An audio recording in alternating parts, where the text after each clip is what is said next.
नमस्कार दोस्तों, एक बार फिर से आपका स्वागत है यूट्यूब चैनल एजुकेशन वे में। दोस्तों, इस वीडियो में हम सीडीपी बाल विकास एवं शिक्षा शास्त्र के कुछ महत्वपूर्ण वैकल्पिक प्रश्नों को सॉल्व करेंगे।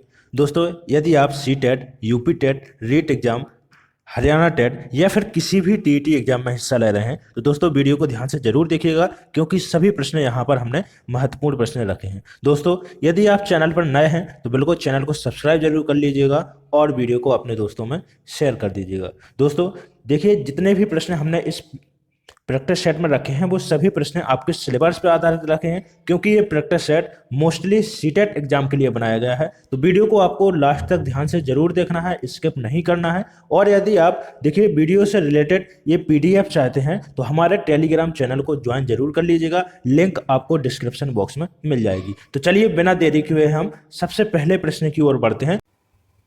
चलिए तो फिर देखते हैं। देखिए, बहुत ही इंपॉर्टेंट प्रश्न है और देखिए कह रहा है कि देखिए किस अधगम मनोवैज्ञानिक ने बाल अधगम विकास में पुरस्कार को महत्व नहीं दिया है। देखिए, बहुत ही इंपॉर्टेंट प्रश्न है और देखिए चाहे वो सीटेट दे रहे हो आप या यूपी टेट दे रहे हो, बहुत ही ज्यादा चांस रहते हैं ऐसे प्रश्न पूछे जाने के। तो देखिए याद रखना है, कह रहा है कि देखिए किस मनोवैज्ञानिक ने क्या है पुरस्कार या फिर जिसको पुनर्बलन बोल सकते हैं, पुरस्कार को महत्व नहीं दिया है। ऑप्शन दिए गए हैं थर्नडाइक के द्वारा, स्किनर के द्वारा, पावलोव या फिर गुथरी के द्वारा। तो देखिए यहाँ पर जो सही आंसर हो जाएगा गुथरी के द्वारा हो जाएगा। अब देखिए जो पुरस्कार है या पुनर्बलन होता क्या है, देखिए आपको समझना है इसको। तो देखिए जो पुनर्बलन होता है, कोई क्रिया, ऐसी क्रिया जो क्या है अनुक्रिया में क्या है, अनुक्रिया की संख्या में वृद्धि कर दे, ऐसी क्रिया क्या कहलाती है, पुनर्बलन कहलाता है। तो बिल्कुल आपको याद रखना है। देखिए मैं यहां पर आपको एक उदाहरण के माध्यम से समझा देता हूं कि पुनर्बलन होता क्या है। तो देखिए पुनर्बलन को ऐसे याद रखना है कि मान लीजिए आप एक शिक्षक हैं और आपने क्या है किसी बच्चे को एक देखिए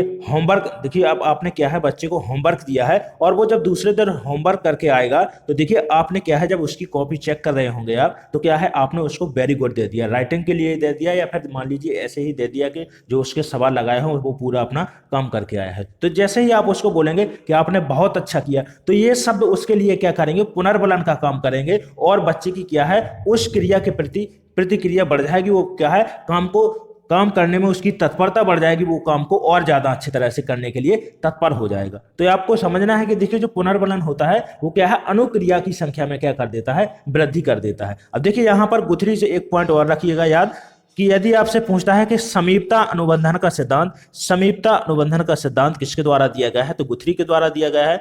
पावलोव को देखिए अनुबंधन का जनक बोलते हैं, यह भी आपको याद रखना है। यदि आपसे पूछता है कि शास्त्रीय अनुबंधन का सिद्धांत किसके द्वारा दिया गया है, तो देखिए पावलोव के द्वारा दिया गया है। स्किनर की बात करते हैं तो देखिए स्किनर के द्वारा क्रिया प्रसूत अनुबंधन का सिद्धांत दिया गया है, यह भी आपको याद रखना है। देखिए थोड़ी थोड़ी अंतर है तो बिल्कुल कंफ्यूज मत होइएगा। ये देखिए यदि आपसे पूछता है कि शास्त्रीय अनुबंधन का सिद्धांत, तो पावलोव को आपको जवाब लगाना होगा सही आंसर। और यदि आपसे पूछता है कि क्रिया अनुबंधन का सिद्धांत किसके द्वारा दिया गया है, तो स्किनर के द्वारा दिया गया है। देखिए थर्नडाइक की बात आती है तो थर्नडाइक के द्वारा प्रयास और त्रुटि का सिद्धांत दिया गया है। थर्नडाइक के द्वारा कहा गया है कि देखिए बच्चा किसके द्वारा अभ्यास और देखिए गलतियों के माध्यम से सीखता है। और देखिए उनके द्वारा सीखने के 3 नियम बताए गए हैं, जिनमें से पहला है तत्परता का नियम, बच्चे को पहले किसी चीज के प्रति तत्पर होना पड़ेगा। दूसरा आता है अभ्यास का नियम, अभ्यास करना पड़ेगा। और तीसरा होता है प्रभाव का नियम, कि यदि वो कोई क्रिया करता है, अभ्यास करता है और यदि उसमें क्या है वो सफल हो पाता है तो वो क्या हो जाएगा, उसको क्या है करने में और रुचि बढ़ जाएगी। तो यदि निष्फल होता है वो,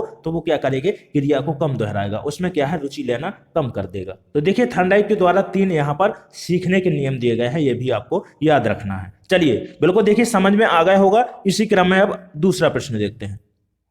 बहुत ही महत्वपूर्ण प्रश्न लिए हैं। देखिए कह रहा है, अगला प्रश्न है इंपॉर्टेंट प्रश्न है, कह रहा है कि निम्नलिखित में से किस एक से शिशु के अधगम की क्या है सहायता नहीं मिलती। कह रहा है कि किस एक से शिशु को क्या है अधगम में सहायता नहीं मिलती है। तो यहां पर आपको याद रखना है अनुकरण के माध्यम से सहायता नहीं मिलती, स्कूल के बस्ता से सहायता नहीं मिलती, अभिप्रेरणा से सहायता नहीं मिलती या फिर पुरस्कार से सहायता नहीं मिलती। तो देखिए यहां पर ऑप्शन दूसरा सही आंसर हो जाएगा, क्योंकि हमसे नेगेटिव पॉइंट यहां से पूछा था। देखिए कि किस एक से अधिगम में, यहां पर को नहीं, अधिगम में सहायता नहीं मिलती है। तो किससे नहीं मिलती है, स्कूल के बस्ते से नहीं भाई मिलती है। स्कूल के बस्ते में आप चाहे जितनी किताबें रख देना, किताबों को बोझ बढ़ाने से कोई फायदा नहीं होगा। देखिए एक शीर्षक भी देखिए 2005 जो एनसीएफ आया था उसके द्वारा कहा गया है कि शिक्षा बिना बोझ के, कि बस्ते का वजन मत बढ़ाइएगा, आप बस्ते का वजन मत बढ़ाइएगा, आप क्या है बच्चे को वास्तविकता की ओर ले जाइए, उसको सीखने के ऊपर जोर दीजिएगा, उसके बस्ते के वजन बढ़ाने से कुछ नहीं होगा। तो देखिए यहाँ पर स्कूल के बस्ते से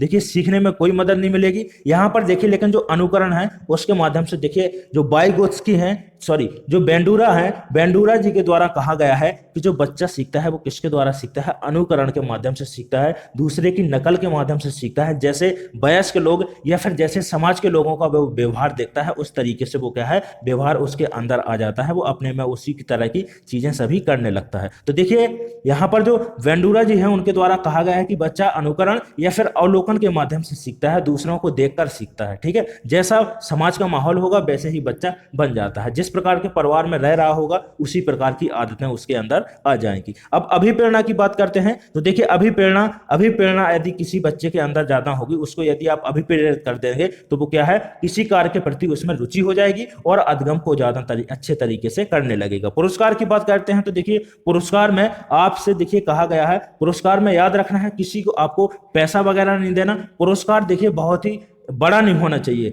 यदि पुरस्कार जैसे मान लीजिए आपने किसी बच्चे ने एक होमवर्क दिया है, आपने किसी बच्चे को उसने सवाल सॉल्व कर लिया, उसका सही आंसर हो गया तो पुरस्कार के रूप में आप उसको 1000 रुपए देने लग गए, तो ये गलत है। पुरस्कार भी देना है तो आपको सिर्फ इस प्रकार से देना है ताकि बच्चे क्या है, नहीं तो फिर वो जब हर बार उसके लिए 1000 रुपए लगेंगे तभी वो सवाल सॉल्व करेगा। तो पुरस्कार देखिए छोटा होना चाहिए और पुरस्कार क्या है इस पर ज्यादातर यदि पुरस्कार हो सके तो वो क्या होना चाहिए, पुरस्कार सिर्फ इतना हो कि उसको मोह से दे, मतलब इस प्रकार से दें ताकि बच्चा क्या है कि चीजों को सही तरीके से करता रहे। ठीक है, चलिए इसी क्रम में अब अगला प्रश्न देखते हैं। कह रहा है कि माँ बाप के साये से निकलकर, माँ बाप के साये से बाहर निकलकर अपने साथी बालकों की संगत को क्या है पसंद करना किस अवस्था से संबंधित है, किशोरावस्था से, पूर्व किशोरावस्था से, उत्तर बाल्यावस्था से या फिर शैशवावस्था से। तो देखिए बहुत ही महत्वपूर्ण प्रश्न है, देखिए इंपॉर्टेंट प्रश्न है और अब बिल्कुल पूछे जाने के चांस भी बनेंगे। तो देखिए यहाँ पर जो सही आंसर हो जाएगा ऑप्शन दूसरा यहाँ पर सही आंसर हो जाएगा। यदि आपके ऑप्शन में यहाँ पर पूर्व किशोरावस्था नहीं दिया होता तो सही आंसर फिर आपका क्या होता, किशोरावस्था होता। देखिए जो पूर्व किशोरावस्था होती है वो बेसिकली 12 वर्ष से लेकर 14-15 वर्ष की अवस्था पूर्व किशोरावस्था कहलाती है। ठीक है, तो याद रखना है आपको, जो किशोरावस्था पूर्व किशोरावस्था होती है वो 12 वर्ष से लेकर 14 से 15 वर्ष तक की अवस्था पूर्व किशोरावस्था कहलाती है। उत्तर बाल्यावस्था की बात करते हैं तो देखिए 9 वर्ष से 12 वर्ष की अवस्था उत्तर बाल्यावस्था कहलाती है। यदि आप देखिए शैशवावस्था की बात करते हैं तो जन्म से लेकर 6 वर्ष तक की अवस्था क्या कहलाती है, जन्म से लेकर 6 वर्ष तक की अवस्था शैशवावस्था कहलाती है। तो देखिए यदि आपसे पूछता है कि देखिए सीखने का आदर्श काल किस अवस्था को कहा जाता है, यदि आपसे एग्जाम में प्रश्न पूछता है कि सीखने का आदर्श काल किस अवस्था को कहा जाता है, तो देखिए सीखने का आदर्श काल शैशवावस्था को कहते हैं। शैशवावस्था में बच्चे की जिज्ञासा ज्यादा होती है, क्यों और कैसे के ज्यादा प्रश्न करने लगता है। ठीक है, उत्तर बाल्यावस्था की बात करते हैं तो खेल और कूद की अवस्था बोला जाता है, इसको भी आपको याद रखना है। और बाल्यावस्था की देखिए बात करते हैं तो देखिए कॉल और ब्रूस का कथन है कि संवेगात्मक विकास का अनोखा काल किस अवस्था को कहा जाता है, तो याद रखना है आपको बाल्यावस्था को कहा जाता है। किशोरावस्था देखिए उलझन, तनाव, तूफान की अवस्था या फिर दुखी की अवस्था किसको कहा जाता है, किशोरावस्था को कहा जाता है। तो सभी पॉइंट देखिए बहुत ही महत्वपूर्ण है, आपको याद रखना है। और देखिए एग्जाम में बिल्कुल देखिए बाल विकास से आपके एग्जाम में निश्चित रूप से प्रश्न आपको देखने को मिलेंगे, चाहे वो सीटेट दे रहे हो या फिर यूपी टेट दे रहे हो। चलिए अगला प्रश्न देखते हैं। कह रहा है कि सीखने का यहां पर प्राथमिक मूलभूत नियम संबंधित है। पहला ऑप्शन दिया गया है कि अभ्यास कार्य से संबंधित है, परिणाम की अपेक्षा से, तत्परता से या फिर प्रशंसा से। तो देखिए जो सीखने का मूलभूत नियम है वो किससे संबंधित है, यहां पर ऑप्शन तीसरा यहां पर सही आंसर हो जाएगा। देखिए जब तक बालक किसी चीज के प्रति देखिए तत्पर नहीं होगा, सीखने के लिए तत्पर नहीं होगा, उसके अंदर उस कार्य के प्रति रुचि नहीं होगी, तब तक वो क्या है सीख ही नहीं सकता है उस चीज को। तो देखिए थर्नडाइक के द्वारा मैंने आपको बताया है कि सीखने के 3 नियम थर्नडाइक के द्वारा बताया गया है। पहला है तत्परता का नियम, दूसरा है अभ्यास का नियम और तीसरा है जो पुरस्कार या फिर जिसको बोलते हैं प्रशंसा का या प्रभाव का नियम है। तो देखिए बिल्कुल पहले क्या करना है कि किसी चीज के प्रति बच्चे को क्या करना है, तत्पर करना है, उसकी उसमें रुचि होनी चाहिए, तभी वो सभी चीजों को बिल्कुल सही तरीके से विधिवत तरीके से सीख सकेगा। चलिए इसी क्रम में देखिए अगला प्रश्न देखते हैं। कह रहा है कि सीखने की प्रक्रिया को, देखिए मैंने यहाँ पर अधगम से रिलेटेड बहुत सारे प्रश्न लिए हैं, क्योंकि अधगम को क्या है कवर करना बहुत जरूरी है। सीटेट एग्जाम में अधगम से काफी ज्यादा प्रश्न पूछे जाते हैं, इसलिए मैंने अधगम को, आज का जो टॉपिक रहेगा वो ज्यादातर प्रश्न अधगम से संबंधित रहेंगे। तो देखिए कह रहा है कि सीखने की प्रक्रिया को प्रभावित करने वाला कारक बताना है आपको, यहाँ पर कौन सा है। बिल्कुल देखिए इंपॉर्टेंट प्रश्न है, याद रखना है इसको भी। देखिए कह रहा है कि सीखने की प्रक्रिया को ऐसा कौन सा कारक है जो प्रभावित करेगा। कह रहा है कि अनुकरण प्रभावित करेगा, प्रतियोगिता, प्रशंसा व निंदा, या फिर कह रहा है कि ये सभी। तो देखिए अनुकरण जो नकल है, नकल के माध्यम से मैंने आपको बताया है कि बेंडूरा ने कहा है कि बच्चे देखिए अवलोकन के माध्यम से ज्यादा अच्छे तरीके से सीखते हैं। वो जिस प्रकार का व्यवहार देखिए अपने समाज में, परिवार में, अब या फिर जिसके जहां पर रह रहा है वातावरण में देखता है, उसी प्रकार का व्यवहार अपना लेता है। तो देखिए पहला तो सही हो जाएगा। दूसरा भी देखिए प्रतियोगिता के माध्यम से भी सीखता है। तीसरा कह रहा है कि देखिए प्रशंसा व निंदा के माध्यम से, यदि आप किसी बालक की प्रशंसा करते हैं तो सीखने में उसके फर्क करेगा, कारक प्रभावित करेगा। देखिए प्रशंसा कर रहे हैं तो उस पुनर्बलित हो जाएगा बालक, उसको सीखने में और आनंद आएगा, वो क्रिया को बार बार दोहराने की कोशिश करेगा। यदि आप उसकी निंदा करते हैं तो वही चीज वो करने में फिर मतलब करने में रुचि नहीं लेगा, वो सोचेगा ये मतलब मेरी हंसी उड़ेगी। ठीक है, तो ये सभी चीजें क्या करती हैं, सीखने में प्रभावित करती हैं। तो तीनों ऑप्शन यहाँ पर बिल्कुल सही है। तो यहीं पर क्या हो जाएगा, जब तीनों सही है तो यहाँ पर ऑप्शन चौथा राइट आंसर हो जाएगा। चलिए इसके बाद बढ़ते हैं अगले प्रश्न की ओर। कह रहा है कि देखिए सूझ के द्वारा सीखने के सिद्धांत का प्रतिपादन किस मनोवैज्ञानिक के द्वारा किया गया है। बिल्कुल देखिए महत्वपूर्ण प्रश्न है, और मैं सूझ तो आपको कई बार बता चुका हूं, लेकिन बहुत ही इंपॉर्टेंट है। कोहलर से आपसे एग्जाम में प्रश्न निश्चित रूप से पूछेगा। तो देखिए यहां पर बता ही चुका हूं कि सूझ के द्वारा सिद्धांत किसके द्वारा दिया गया है, तो कोहलर के द्वारा दिया गया है। दूसरा ऑप्शन यहां पर बिल्कुल सही आंसर हो जाएगा। अब देखिए जो सूझ होती है वो क्या होती है, बिल्कुल इसको समझना है आपको।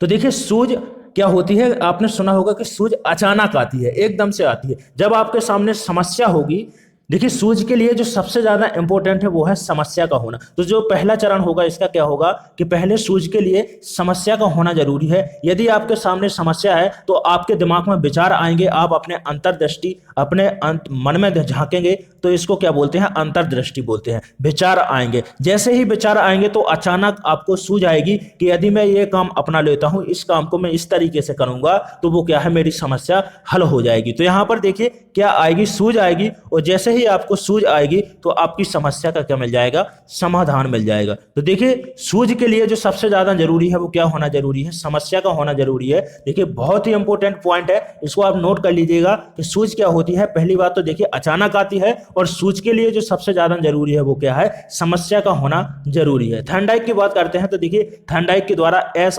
एसआर थ्योरी थॉर्नडाइक के द्वारा दी गई है। पावलोव की यदि बात करते हैं तो देखिए पावलोव के द्वारा देखिए पाचन क्रिया की शोध के लिए पावलोव को देखिए क्या मिला था, नोबेल पुरस्कार प्रदान किया गया था 1906 ईस्वी में। आपको इसको याद रखना है। ठीक है, वुडवर्थ की बात करते हैं तो देखिए व्यवहारवादी वुडवर्थ को आपको याद रखना है, क्योंकि वुडवर्थ ने क्या कहा है कि सीखने की प्रक्रिया क्या होती है, स्वाभाविक होती है। तो इसको आपको याद रखना है। चलिए नेक्स्ट प्रश्न पे आप बढ़ते हैं। कह रहा है कि विकास की गति एक व्यक्ति से दूसरे व्यक्ति में भिन्न होती है, किंतु देखिए वो क्या करता है। देखिए पूरा प्रश्न यहां पर शो नहीं हो रहा, थोड़ा सा मैं इसको एडजस्ट कर लूं। हाँ अब सही है। बिल्कुल दोस्तों देखिए यहां पर मैं एक और यहां पर आप बात बता देता हूं। बिल्कुल देखिए यदि आप चैनल पर नए हों और आपको सभी चीजें विधिवत तरीके से बिल्कुल आपको समझ में आ रही हो, तो बिल्कुल चैनल पर यदि नए हो तो चैनल को सब्सक्राइब जरूर कर लीजिएगा, और वीडियो को अपने दोस्तों में शेयर करते रहिएगा। और यदि वीडियो अच्छा लगता हो, समझ में आ रही हो सभी चीज़ें, तो देखिए इस चीज़ के लिए मैं फोर्स नहीं करूंगा, एक लाइक जरूर कर दीजिएगा वीडियो को। तो चलिए देखिए प्रश्न को देखते हैं। कह रहा है कि विकास की गति एक व्यक्ति से दूसरे व्यक्ति में क्या होती है, भिन्न होती है। ठीक है, अलग अलग होती है। कह रहा है कि हर व्यक्ति में क्या है, विकास की गति किसी में ज्यादा तेज होगी, किसी में कम होगी। कह रहा है कि किंतु यह एक क्या करता है, एक नमूने का अनुगमन करती है। उस नमूने को आपको बताना है। कह रहा है कि एड़ी से चोटी का अव्यवस्थित या अप्रत्याशित या क्रमबद्ध या व्यवस्थित। तो देखिए यहां पर ऑप्शन चौथा बिल्कुल राइट आंसर हो जाएगा कि जो विकास की गति है वो क्या है, एक व्यक्ति से दूसरे व्यक्ति में क्या होती है, भिन्न होती है, किंतु यह एक क्रमबद्ध और क्या करती है, व्यवस्थित नमूने का क्या करती है, अनुगमन करती है। देखिए जो विकास है वो क्या है, जीवन भर सतत रूप से चलने वाली प्रक्रिया है। कभी देखिए इसमें तेजी आपको देखने मिलेगी, कभी आपको मंदता इसमें देखने को मिलेगी। जो विकास होता है देखिए जीवन भर चलता रहता है। देखिए चाहे वो समाज के द्वारा सीखना हो या फिर देखिए मानसिक रूप से किसी चीज में देखिए मानसिक रूप से देखिए मतलब वृद्धि हो, या फिर परिवार के द्वारा सीखना, वो क्या है, निरंतर देखिए आपका जीवन भर चलता रहेगा। लेकिन देखिए जो वृद्धि होती है वो क्या होती है, एक समय तक आपको देखने को मिलेगी। जैसे ही आपकी अवस्था किशोरावस्था तक क्या है, वृद्धि में आपको वृद्धि देखने को मिलेगी। लेकिन इसके बाद में क्या है, धीरे धीरे उसमें क्या है, कमी आ जाती है। तो देखिए यहां पर ऑप्शन चौथा बिल्कुल सही आंसर हो जाएगा। चलिए इसी क्रम में अब अगला प्रश्न कह रहा है कि बच्चों में सीखने और सुनने के लिए अधिगम योग्य वातावरण के लिए निम्नलिखित में से कौन उपयुक्त है। तो पहला ऑप्शन कह रहा है कि शिक्षार्थियों में को यह छूट देना कि क्या सीखना है और कैसे सीखना है, एक लंबे समय के लिए निष्क्रिय रूप से सुनना, या फिर निरंतर गृह कार्य देते रहना, या सीखने वाले द्वारा व्यक्तिगत कार्य करना। तो यहाँ पर पहला ऑप्शन सही हो जाएगा कि शिक्षार्थियों को यह छूट देना कि क्या सीखना है और कैसे सीखना है। चलिए अगला प्रश्न देखिए, बहुत ही महत्वपूर्ण प्रश्न है, बिल्कुल याद रखिएगा इस प्रश्न को। चलिए कह रहा है कि देखिए गतिक कौशलों में अधिगम निरयोक्ता से संबंधित प्रश्न है, बहुत ही इंपॉर्टेंट है, तो इसको आपको बिल्कुल अच्छी तरीके से समझना है। देखिए कह रहा है कि गतिक कौशलों में अधिगम निरयोक्ता क्या कहलाती है, डिस्क्रेजिया कहलाती है, या फिर देखिए यहां पर डिस्प्रेक्सिया है, डिस्प्रेक्सिया कहलाती है, या फिर डिसकैलकुलिया कहलाती है, या डिसलेक्सिया कहलाती है। तो देखिए जो पढ़ने संबंधी समस्या होती है, पढ़ने संबंधी समस्या कहलाती है डिसलेक्सिया कहलाती है। डिसकैलकुलिया की बात करते हैं तो गणितीय समस्या या तार्किक रूप से चिंतन करने में क्या होती है, प्रॉब्लम होती है, उसको क्या बोलते हैं, डिसकैलकुलिया बोलते हैं। ठीक है, इसके बाद डिस्प्रेक्सिया की बात बोलते हैं तो देखिए गतिक कौशलों में अधिगम निरयोग्यता क्या कहलाती है, अधिगम निरयोग्यता कहलाती है डिस्प्रेक्सिया कहलाती है। तो देखिए डिस्प्रेक्सिया को हम यहां पर बिल्कुल अच्छी तरह से समझेंगे, जिसको हिंदी में बोलते हैं चलाघात। क्या बोलते हैं, चलाघात बोलते हैं। ठीक है, तो देखिए जो डिस्प्रेक्सिया है क्या होती है, गतिक कौशलों में अधिगम निरयोग्यता होती है। इसमें बच्चा क्या होता है, गति और समय के बीच में संबंध नहीं कर पाता है। देखिए कैसे, जैसे यदि आप किसी बच्चे की तरफ गेंद फेंकेंगे तो वो क्या है कि गेंद पकड़ ना पाना, ठीक है, गेंद को पकड़ नहीं पाएगा। क्यों, उसमें क्या है, डिस्प्रेक्सिया या चलाघात की समस्या है। इसके कारण वो क्या है, गेंद की गति और वो क्या है, समय में क्या है, अंतर नहीं कर पाएगा, उसमें क्या है, संबंध स्थापित नहीं कर पाएगा। जैसे देखिए जो डिस्प्रेक्सिया जिन बच्चों को प्रॉब्लम होती है उनमें क्या क्या देखिए दिक्कतें, उनकी जो लक्षण होते हैं क्या होते हैं कि दांतों में ब्रश करने में उनको प्रॉब्लम आएगी, जो जूते होते हैं उनके फीते बांधने में प्रॉब्लम आएगी, शर्ट के बटन लगाने में प्रॉब्लम आएगी। तो देखिए इस प्रॉब्लम को क्या बोलते हैं, जो एक मानसिक विकार है इसको बोलते हैं चलाघात या डिस्प्रेक्सिया बोलते हैं। तो देखिए बिल्कुल समझ में आ गया होगा आपको कि देखिए टाइम में और गति में क्या है, समय संबंध स्थापित नहीं कर पाते हैं, इसके कारण कौन सा विकार उत्पन्न होता है, डिस्प्रेक्सिया होता है। चलिए अगला प्रश्न देखते हैं, कह रहा है कि सीखने से संबद्ध प्रक्रिया सिद्धांत में पावलोव ने प्रयोग किया है। बताना है देखिए कि पावलोव के द्वारा किस जानवर पर यहां पर प्रयोग किया गया है, बिल्ली पर, बंदर पर, कुत्ते पर, या फिर चूहे पर। तो देखिए यहां पर सही आंसर हो जाएगा कि जो पावलोव है उनके द्वारा कुत्ते पर देखिए प्रयोग किया गया है। अनुबंधन का जनक बोला जाता है पावलोव को। अब देखिए अनुबंधन होता क्या है, पहले आपको समझना है कि जो अनुबंधन शब्द पावलोव के द्वारा दिया गया है वो होता क्या है। तो देखिए अनुबंधन होता है कि जब कोई प्राणी उद्दीपक या फिर जिसको लक्ष्य बोल सकते हैं हम, कि लक्ष्य को पाने के लिए क्या करता है, अनुक्रिया करता है, और क्या करता है, लक्ष्य को पा लेता है, तो इस क्रिया को क्या बोलते हैं, अनुबंधन बोलते हैं। जब किसी प्राणी के द्वारा अनुक्रिया करके अपने लक्ष्य को हासिल कर लेता है तो इस क्रिया को अनुबंधन बोलते हैं, जिसके द्वारा क्या करता है, वो अधिगम करता है, सीखता है। तो ठीक है, अनुबंधन देखिए समझ गए होंगे। बिल्ली पर प्रयोग किया है थॉर्नडाइक के द्वारा, बिल्ली। और यदि आपसे पूछता है कि मृत मछली पर प्रयोग किसके द्वारा किया गया है, तो थॉर्नडाइक को आपको याद रखना है। चूहे की बात करते हैं तो देखिए चूहे पर प्रयोग किया गया है, स्किनर के द्वारा किया गया है। स्किनर के द्वारा क्रिया प्रसूत अनुबंधन का सिद्धांत भी दिया गया है, इसको भी आपको याद रखना है। बंदर की बात आती है, बंदर या फिर देखिए तो कोहलर को आपको याद रखना है कि बंदर पर प्रयोग किसके द्वारा किया गया है, कोहलर के द्वारा किया गया है। चलिए इसी क्रम में अब अगला प्रश्न देखते हैं। बहुत ही देखिए महत्वपूर्ण प्रश्न लिए हैं, और देखिए सीटेट हो या फिर किसी भी एग्जाम में आप टीटी एग्जाम में हिस्सा ले रहे हो, बिल्कुल देखिए अधिगम से रिलेटेड प्रश्न आपसे जरूर पूछे जाएंगे। चलिए प्रश्न को देखते हैं। कह रहा है कि निम्न में से कौन सा एक पिछड़ेपन का कारण नहीं है। कह रहा है कि सामान्य बुद्धि का अभाव, या फिर शारीरिक दोष, या फिर विशिष्ट पिछड़ापन, या फिर स्वस्थ वातावरण। तो देखिए स्वस्थ वातावरण यहां पर सही आंसर हो जाएगा, जो पिछड़ेपन का कारण नहीं है। नेक्स्ट प्रश्न देखते हैं। कह रहा है कि शिक्षण प्रक्रिया में शिक्षक को बताना है आपको क्या है, आश्रित चर है, मध्यस्थ चर है, स्वतंत्र चर है, या फिर इनमें से कोई नहीं। बहुत ही इंपॉर्टेंट प्रश्न है, तो आपको याद रखना है यहां पर जॉन स्मिथ को। तो स्मिथ के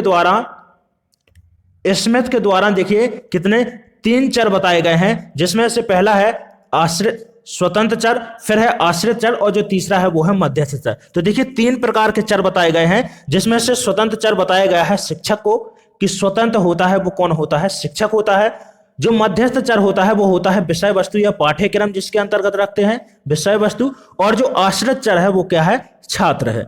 तो यहां पर बिल्कुल देखिए याद रखना है, क्योंकि आपसे पूछ सकता है कि शिक्षण की प्रक्रिया में मध्यस्थ चर कौन सा है या फिर आश्रित चर कौन सा है। तो देखिए स्वतंत्र चर शिक्षक को बताया गया है, मध्यस्थ चर विषय वस्तु या पाठ्यक्रम को बताया गया है, और जो आश्रित चर है वो किसको बताया गया है, छात्रों को बताया गया है। तो यहां पर जो हमारा सही आंसर हो जाएगा ऑप्शन तीसरा बिल्कुल राइट आंसर हो जाएगा। चलिए इसके बाद अगला प्रश्न देखते हैं। कह रहा है कि पियाजे ने विकास को नियंत्रित करने वाले जैविक कारकों को महत्व दिया है। थोड़ा सा एडजस्ट कर लूं पहले इसको। चलिए देखिए कह रहा है कि पियाजे ने विकास को नियंत्रित करने वाले जैविक कारकों को महत्व दिया है, जबकि वाइगोस्की ने इसके महत्व का कारण क्या बताया है। चिंतन प्रक्रिया बताया है, सामाजिक संपर्क बताया है, या फिर भौतिक कारक, या फिर पर्यावरणीय कारक। तो देखिए सामाजिक कारक, सामाजिक संपर्क यहां पर सही आंसर हो जाएगा। बिल्कुल देखिए इनका ट्रिक ही यही है, आपको सामाजिक याद रखना है। जहां पर भी वाइगोस्की आपको दिख जाए कि सामाजिक संज्ञानात्मक सिद्धांत किसके द्वारा दिया गया है, तो वाइगोस्की के द्वारा दिया गया है। वाइगोस्की के द्वारा कहा गया है कि जो बच्चे होते हैं वो समाज के द्वारा सीखते हैं, वयस्कों या जो वयस्क होते हैं उनके साथ में अंतः क्रिया के माध्यम से सीखते हैं। तो आपका यहाँ पर दूसरा ऑप्शन बिल्कुल सही आंसर हो जाएगा। चलिए एक और महत्वपूर्ण प्रश्न है, देखिए इसको हम बहुत ही अच्छी तरह से समझेंगे। अब यहाँ पर कह रहा है कि देखिए पलटावी गुण या फिर पलटावी बौद्धिक संक्रिया को बच्चा किस प्रकार से समझता है। कह रहा है कि संवेदनात्मक गामक अवस्था, औपचारिक अवस्था, मूर्त संक्रियात्मक अवस्था, या फिर पूर्व संक्रियात्मक अवस्था। तो यहां पर बताना है कि किस अवस्था में समझता है, पलटावी गुण किस अवस्था में पाया जाता है। तो पहले तो हम यहां पर आंसर लगा देंगे, ऑप्शन तीसरा यहां पर बिल्कुल सही आंसर हो जाएगा। अब देखिए पलटावी अवस्था होता क्या है, ठीक है। तो देखिए पलटावी अवस्था क्या होता है कि बच्चा, देखिए जैसे मान लीजिए मैंने यहां पर लिखा है टी लिखा है मैंने, और मैंने इससे बना दिया हुआ, तो बच्चा अभी भी यहां पर समझ जाएगा कि यहां पर अभी टी छुपा हुआ है।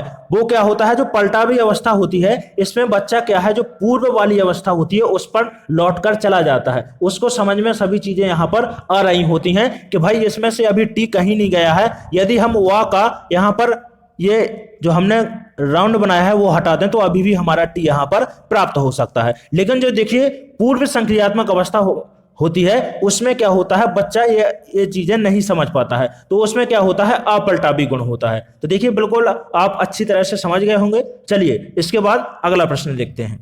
कह रहा है कि निम्नलिखित में से किस समूह के बच्चों को समायोजन की समस्या होती है। औसत बुद्धि वाले बच्चे को, ग्रामीण बच्चे को, अध्ययनशील बच्चे को, या फिर कुशाग्र बुद्धि के बच्चे को। तो देखिए जो समायोजन नहीं कर पाते हैं, वातावरण के साथ में समायोजन नहीं कर पाते हैं, ऐसे बच्चे होते हैं कुशाग्र बुद्धि वाले। तो ऑप्शन चौथे के साथ में ऑप्शन यहां पर सही आंसर हो जाएगा। चलिए इसके बाद में अगला प्रश्न।